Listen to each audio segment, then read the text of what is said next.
Good afternoon, my beautiful babes and babettes. I am your resident active advocate, and today I would like to talk to you about Zootopia and racism. This is a well-trodden topic online, but I really think that this was Disney's really good attempt. This was a really good attempt at creating a narrative surrounding race and race relations that has some iffy parts that I would like to address. Hopefully, I don't say too much that's already been said. With the newer Disney movies, because they're such high quality stuff, and because they're much more nuanced than the older stuff, I think that there's a lot more that can be said, and hence a lot more than that has been said. But when it comes to Zootopia, the two races, shall we say, that are presented are predator and prey. Okay? You'll have different actual species of both of these, like mice, rabbits, hamsters on the prey side of things, whereas you get rhinoceroses, that's not a word, rhinoceri, otters actually, and elephants, lions, things like that on the predator side, right? So between these two, there is racism that goes both ways, actually, which I think is very interesting because in the real world, it's much more of a top-down thing. And that is very well presented in this movie as well. But what I find rather interesting is that the prey, who in this movie I believe represent the majority race in any given part of the world, but let's just face it here that Zootopia itself, the city itself, is a representation of modern day America. So we're just going to say that the prey stands in for the white race. And let me address this now, as I have addressed before in videos on blank and racism. I am white. I am part of the majority culture, in Canada at least, even though throughout the world there are many more people who are not white than who are white. But that is a false dichotomy. There's no such thing as white versus everyone else, because white is not the default. I want to get these disclaimers out of the way. I am white. I don't have the experience of an oppressed minority in terms of race, but I recognize too that my race is not, nor should it be considered, the default. And I do recognize that because of my race, I have privileges that other people don't. They just don't in this part of the world and in other parts of the world. When it comes to this movie, then, the prey represent the white majority of America, and the predators represent, shall we say, other races and other cultures. This movie more or less operates under the assumption that prey are the default, because you get the perspective of the story from one who is traditionally prey. Judy Hopps. She's a rabbit, and she's adorable, but in the context of the movie, you're not allowed to call her that. See, as I say, racism in this movie goes both ways. Judy Hopps, people call her cute, people call her carrots, and she has a problem with these because they're both considered racial slurs of a kind. At least they are condescending, at the very least. She says to, I believe he's a tiger, at the front desk of the police station when he says, "Oh, you're so cute." And I love this guy, by the way. He's one of my favorite characters in the movie. But she says to him, "We're allowed to call one another cute, but when other predators do it, there's that sort of iffy nature there." And that has a real world equivalency in Black people in particular being permitted to use the N-word on one another. I would never in a million years use the N-word on a Black person, even if I were friends enough with a Black person that they might not feel uncomfortable with that. There's a great deal of historical top-down oppressive history behind that word. And if they want to reclaim it for themselves, go on, go ahead.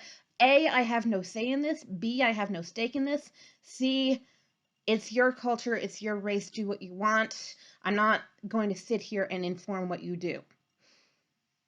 When it comes to the relationship between prey and predator in this movie, it is said earlier on that about 90% of the residents of Zootopia are prey, whereas 10% are predator. So you see that there is a very heavy racial imbalance of one over the other. This is also the case in America, though thankfully globalism and multiculturalism has opened us up. I'm Canadian, by the way, not American, but same applies to Canada. Globalism, multiculturalism has opened us up to the coming in of, quote, other races, to the coming in of minority races. And this is a good thing because it kind of prevents us from being closed off in our own little boxes, units from other people throughout the world and from around the world who speak different languages, believe different things, eat different foods, have different cultures, all these things that make people people. And I personally think that's a really, really good thing that we get to know and understand other people just as they get to know and understand us. Because as long as this thing is a two-way street, without oppression, without, condescension on either side, then I believe that yes, this can work, but people have to be open-minded and allow their little box to fall away. It is necessary to do this now. Not just recommended, but actually necessary, because our world is both growing and shrinking. Growing in that we are becoming aware of other peoples, other places, other languages and cultures, as I say, other religions, which is a very fundamental thing to humanity, regardless of whether you're an atheist. I know that religion is fundamentally part of what has historically cut us all apart from one another.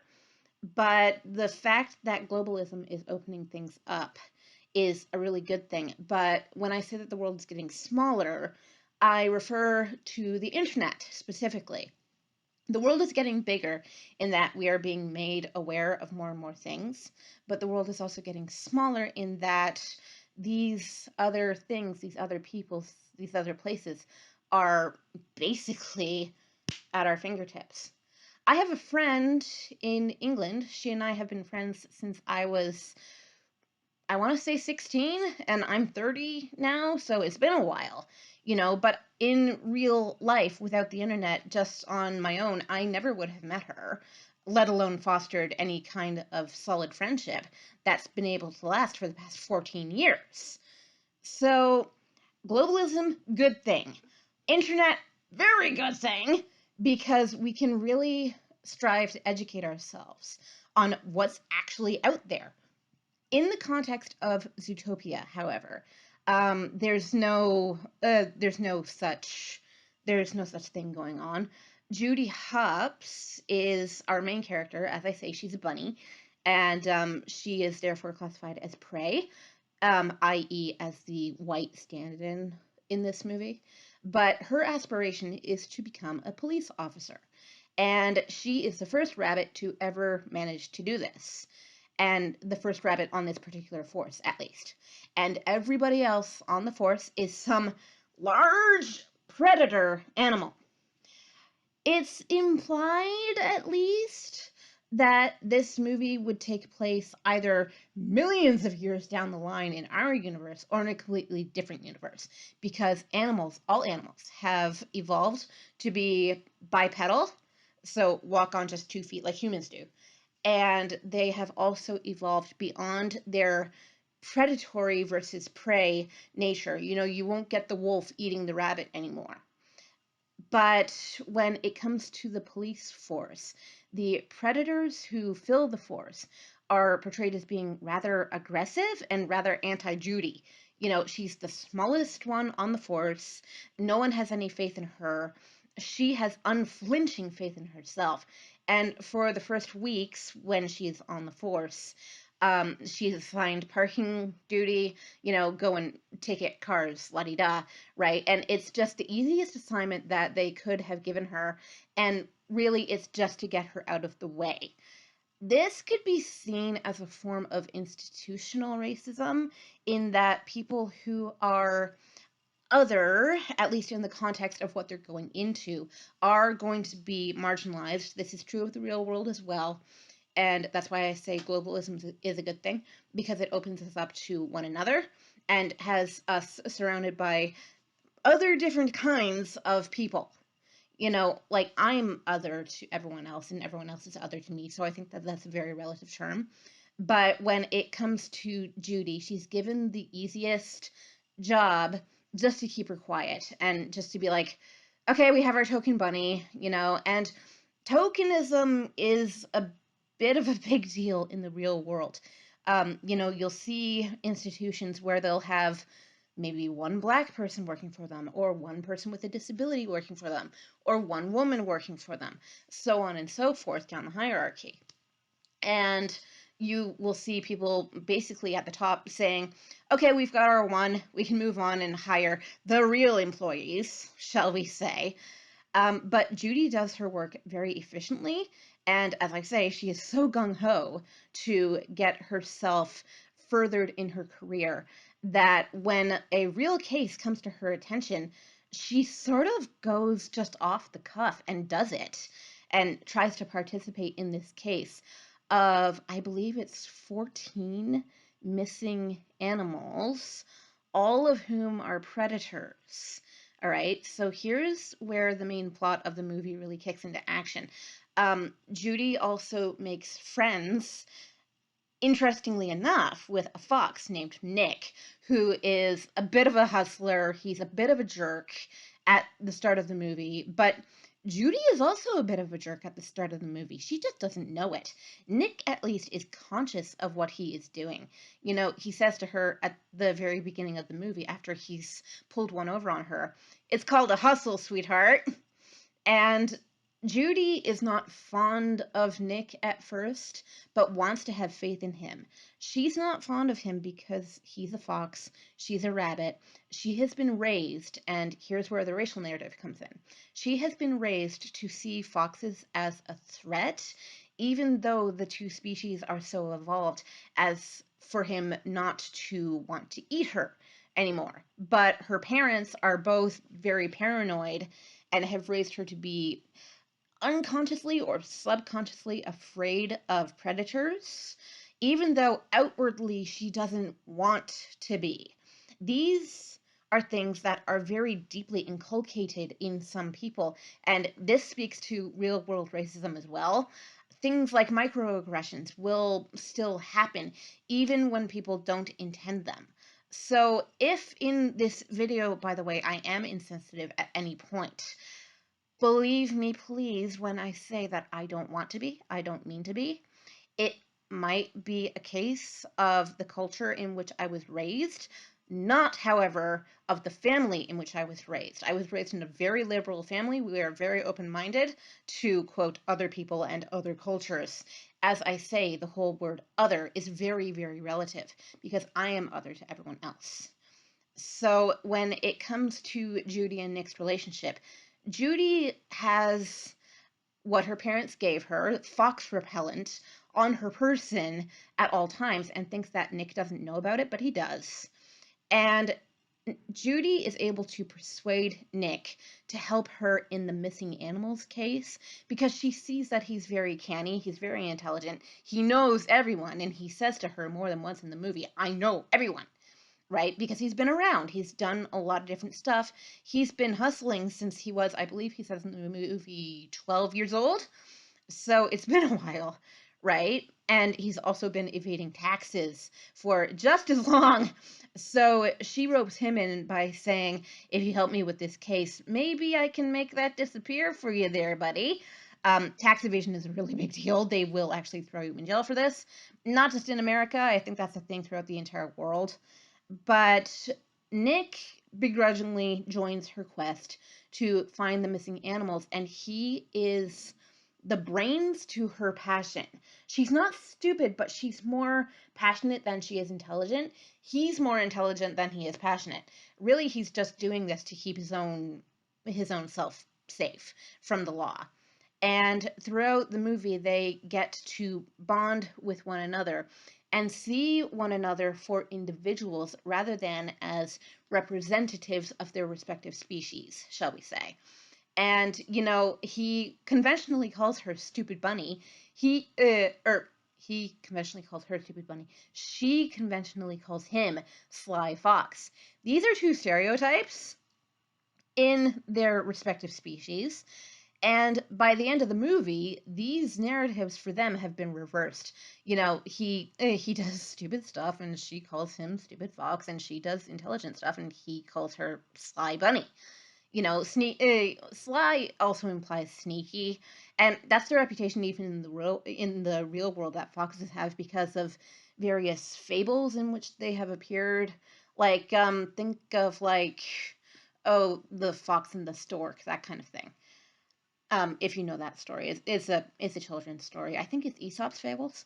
But all right, to get back to the movie, what they eventually find is that the 14 missing animals are all being held captive in this spot where they have a serum that makes the animals go wild, to revert back to their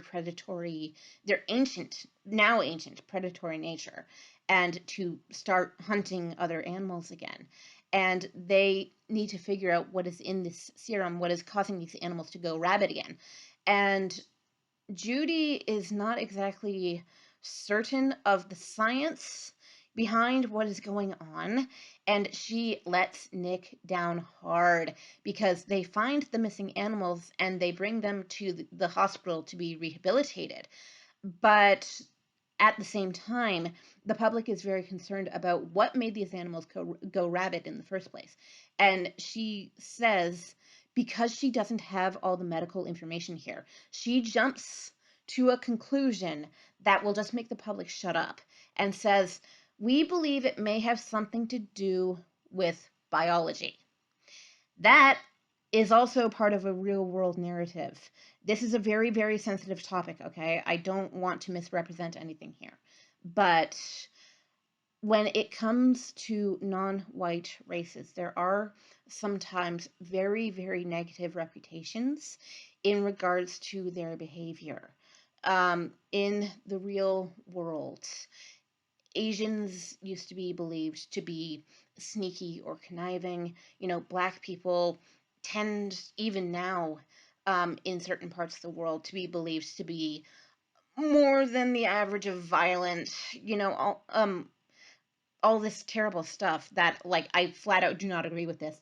Everything, every stereotype boils down to the nature of individuals, not the nature of races. You can't generalize based on the color of one's skin.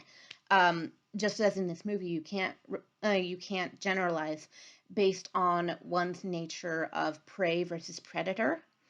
And the narrative here is that one's nature / one's race determines their behavior. And in saying that, Judy really lets Nick down because he's a fox. He's a natural predator. And he says to her, are you afraid of me? Are you afraid that I'm going to eat you? And she's like, no, I mean, I know you, right? And he says to her, yeah, well, you might know me, but what would you think of any other fox? And don't think that I didn't notice, by the way, the fox repellent that you've been carrying around this whole time.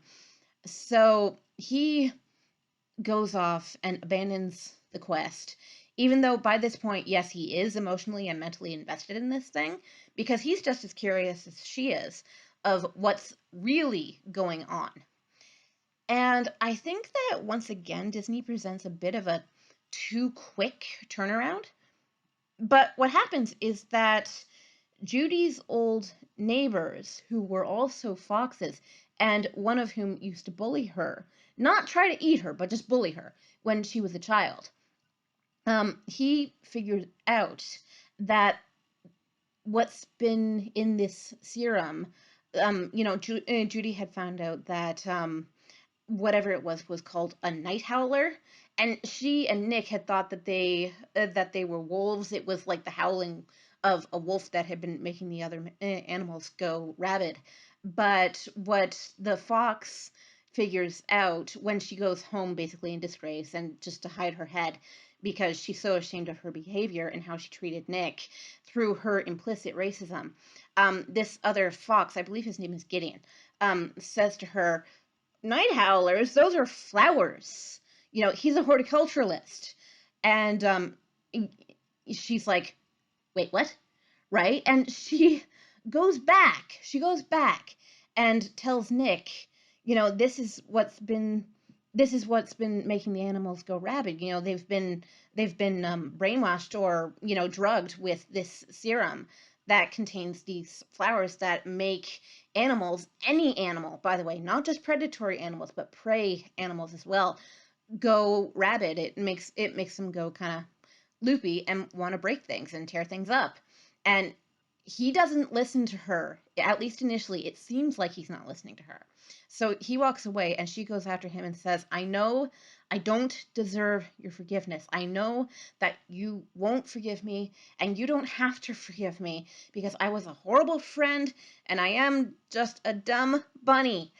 He gets that on recording and plays it back to her and says, thank you, for admitting where you went wrong and that you went wrong. And yes, I am on your side. I don't think that in the real world it would be that easy, even though Judy's apology is absolutely 100% heartfelt and she means it. I don't think in the real world it would be that easy, because one thing I'll get to at the end of this analysis is that this movie presents racism as a bit of a it boils down to one bad apple narrative, but we'll get to that. I'm getting to that.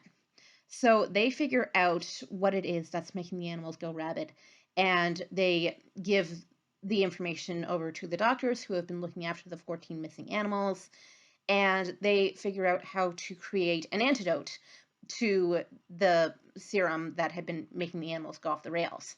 So Judy is once again hailed as a hero, but they still don't know exactly who's behind it.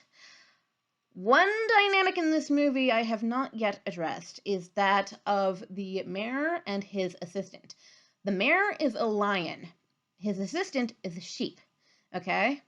And the whole saying wolf in sheep's clothing? Yeah, that literally applies here. Because I believe her name is Bellwether.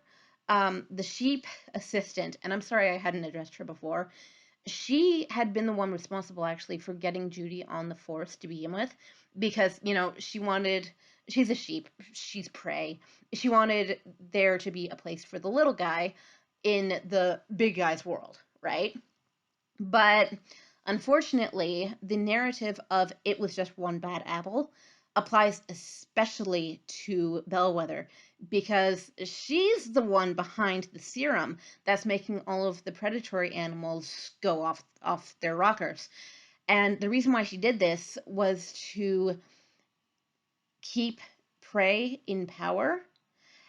Nominally, that's the reason why she does it. The real reason why she does it, I think, is to discredit predators just in general, because her boss, who gives her no recognition, who gives her no equal treatment, who's always looking down on her and basically not treating her as food, but treating her as a servant and someone to be walked on. He's a lion, like I say, so he's the ultimate predator, one might say. And she just wanted to make things even between the two of them, and also to give herself more power than he had.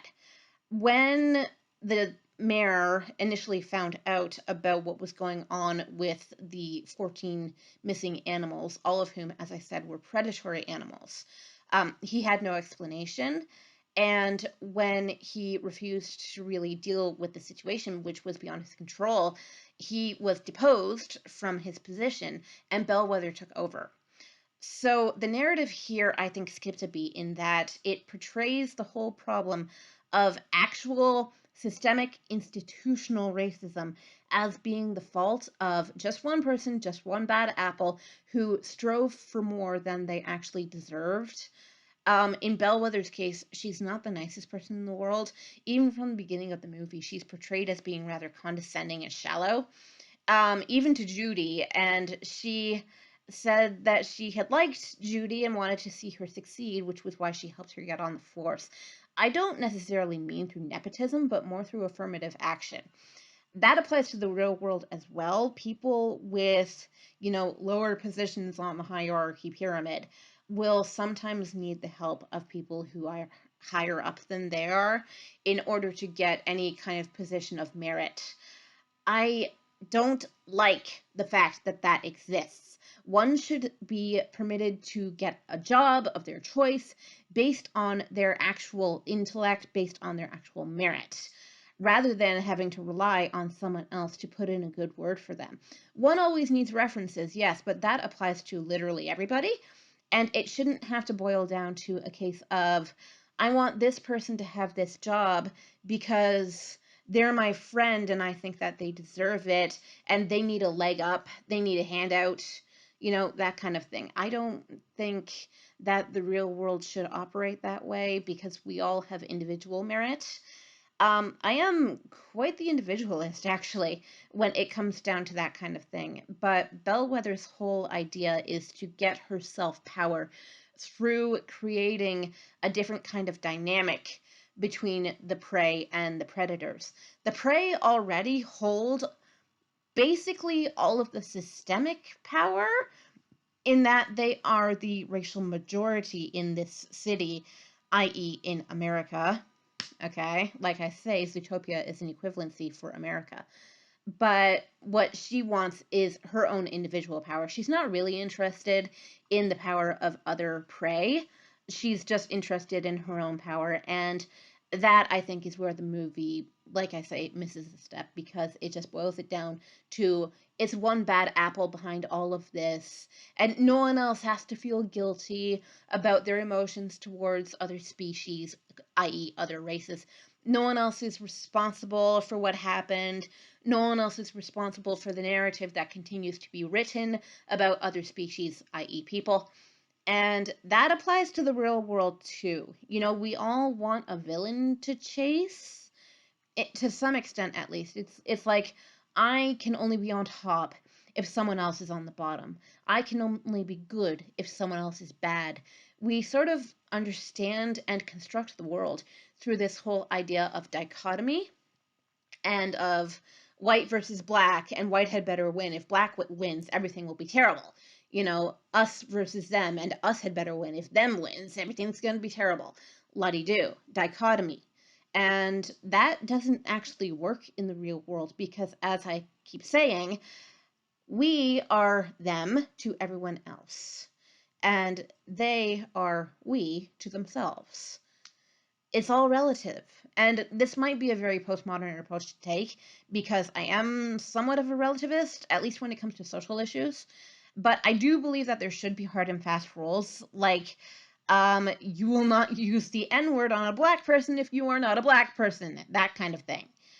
I would monitor my own behavior in regards to people who do not look like me, who do not believe or act or think like me, because they are just as equal and as worthy as I am to have a good life, to have a good place in the world, to have enough to eat, to be able to live in a good home and a good neighborhood and have friends and have jobs and just have a life. Everyone just wants a life, and I think we all deserve it. And the main conceit of this movie is that yes, we all do deserve it, but the way it goes about showing it is hit and miss. It's mostly good. This one is mostly good. The narrative is actually constructed very, very well. And you can see the clear delineation between the two sides, which to me speaks of what really does happen in the real world. But the whole idea, as I say, of there being just one bad apple behind it, where if we solve this one issue or fix this one problem or this one person, then everything will be great for everyone. That's not true. That's not how the real world works. Racism is not embodied in a single institution or in a single person's mind. Racism is in the heart, racism is in the culture, and we need to recognize it where we see it, and we need to stomp on it because it needs to die. I'm very, very nonviolent, but when it comes to bad things that we need to send away because they're just antiquated and we don't need them anymore, we need to feel free to drop them. We need to feel free to get rid of them and not to carry them forward into future generations. It all depends on how we monitor ourselves, and it will depend on how we monitor the future generations that are to come after us, because they're the ones and we are the ones who build the world right now, right here. We don't need to look back to history and say, well, this is the precedent, so we need to keep following that way. We don't. We need to create the better world now, and we need to do it for ourselves and for other people. We are the other to everyone else, and everyone else is the other to us. Everything, as I say, is relative in that regard. So why not just be nice to everyone? It's not that hard. Just do what your mama taught you and be a good person, huh? Says the 25% Italian. All right, so that is Zootopia. I probably missed quite a bit. There's a lot. Go back and watch this movie and count the number of just little microaggressions, like little words or little phrases or little, kinds of body language or even eye contact or facial expression that you see. There's a lot in this movie, and there's a lot to unpack. And I know I've been rambling for a while, so hopefully I've managed to keep this, somewhat cohesive. But that is Zootopia. And tomorrow, oh, I can't remember what we're talking about. Actually, I really can't this time. I'm not just saying it for the slogan, but can't remember what we're talking about tomorrow, but I have a list, and it is lovely and pretty. When I am done with Disney, by the way, I have a plan, but I'm not going to let you know about my plan until we are done here. And I think it's going to be both very good and very bad. I'm going to have to torture myself for a little while. But I will also require, by the way, a week off for reading and research. I really appreciate that because, what I'm going to be getting into is incredibly in-depth, more in-depth than you might think, considering the subject matter. But we will get to that when we get to that.